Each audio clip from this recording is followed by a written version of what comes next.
Hello, I'm back. It's been a while. I've been a bit ill, but we're now back covering up everything that has been going on. So if you like this sort of content and you want to see more, hit the like button, hit the subscribe button, as well as that cheeky notification bell to be notified when more videos drop. And let's jump into it. So this episode is called Lost Signal. Now, I really do kind of like it. I think there are some really good elements in there. I feel like the show has definitely progressed into doing something a bit more. I have noticed some continuity errors which do kind of really annoy me, but they're not something to be like right home about, but I'll kind of talk about them near the end of the episode. Now, first of all, I have to say, because I will probably forget, the camera angles as well as the sound and the music are superb in this. Like, they have literally like raised the bar. Certain elements work extremely well with each other, and I really do kind of like it. So for me, this is absolutely kind of perfect. I think that this series of Power Rangers in 3 episodes has really kind of moved it up, and I can't wait to see how far this series goes. I was very kind of skeptical that it would drop down a little bit, but dear God, has this risen quite high. But let's begin the episode review. So this whole thing is about, I'm guessing, not using all senses, blah blah blah. Zato is looking at his pendant his mother gave him when he joined the Knights of Rafcom, and Amelia comes in and they start having a conversation. They get told that a message has been sent from the Rafcon area and is being sent to them, and they need to come in. They teleport pretty much everywhere. Not use that teleport such a long time. Use it in every episode, all the time. Live in the transporter.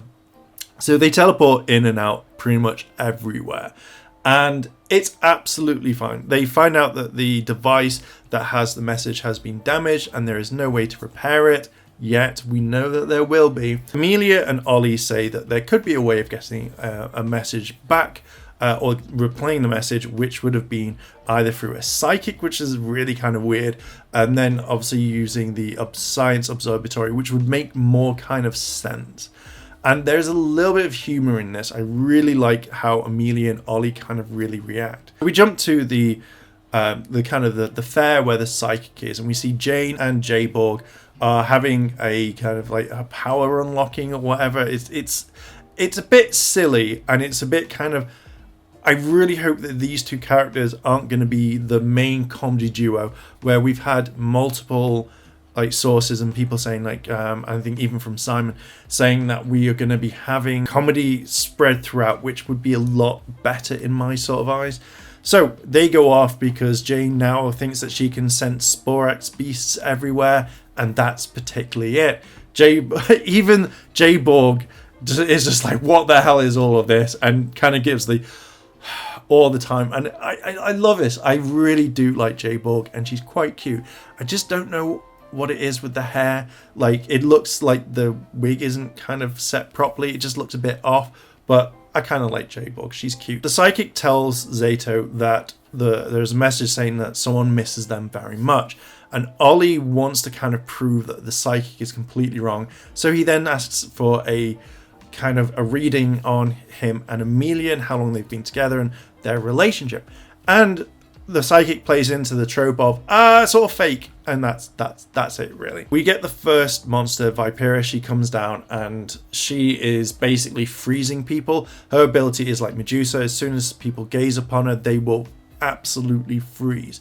The Rangers teleport in after we've had this whole comedy thing with Jane and J-Borg, how there is quick drying cement, how J-Borg gets her leg stuck in it, and that's how I think that the whole comedy thing is I'm not really liking at the moment in this. J-Borg has this camera, which then when Mucus pops up, she takes it and they teleport away. But what's interesting is, because we've seen Vipera use her powers and stuff like that, Zato froze and took a massive blade to the chest, which didn't really phase him that much. So it's kind of interesting to see that he took a direct attack from a monster unmorphed, and we don't normally see that with most Rangers, like a proper one-on-one, not like send a blast out type thing. The Rangers morph, Mucus then takes the camera and grabs the camera.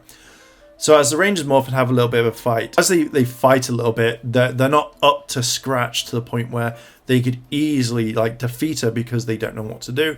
Mucus and Viperia teleport out, and this is when everyone then decides that they're going to go to the observatory and then kind of check it out. Zato wants to be on his own after he's not getting the message that he wants. Ollie and Amelia, they head off to Buzz Blast, and because apparently the connection is down and they need to kind of fix it. As soon as they get there, we find out that Mucus as well as Viperia have actually set up the camera to send a signal to everyone in the area to freeze them, and it's a really good idea. It's why do not most monsters that have these sorts of powers actually do this, because you could easily win straight away.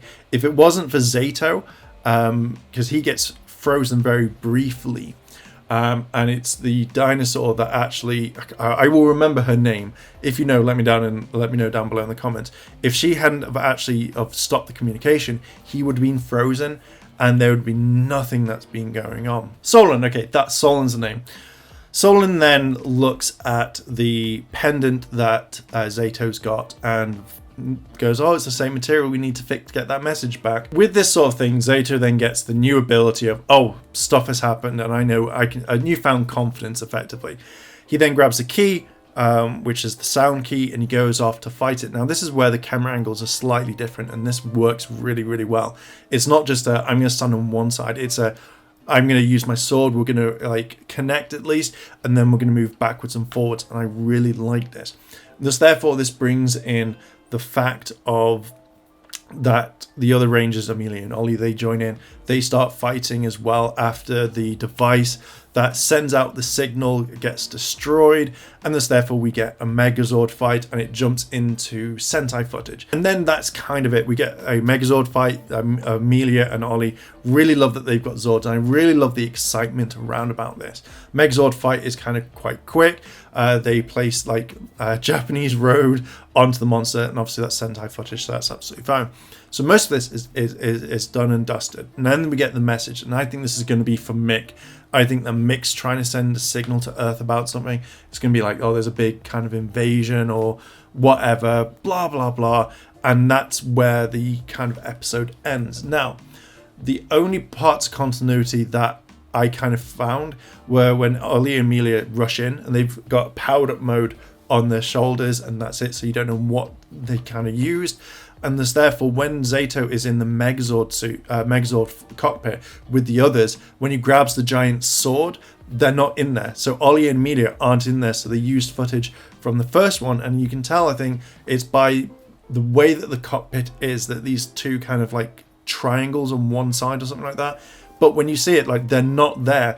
But when the camera kind of pulls back, they are there. So originally I thought, oh, okay, so maybe the fact it's zoomed in, but by the kind of layout, it isn't. So I'm hoping that this was just kind of a very quick rush, and that in later episodes, they all kind of changed, and everyone's in there. I also noticed the sword that Zato uses is pretty much or exactly like the key version, so I kind of really like that. I would love it if the others' power-ups were exactly the same, so the swords on their keys were the ones to use the Megazord powers or something. I think that would be absolutely awesome, and I would really love it. If you think the same, let me know down below in the comments. So I'm going to leave it there. I really do like this series. I think that the series has really kind of upped one, and it has really kind of gone a lot further, and it's really picked itself up. When looking at the show, I don't see it filmed for a younger audience. I actually see it filmed for everyone, and I think that's great.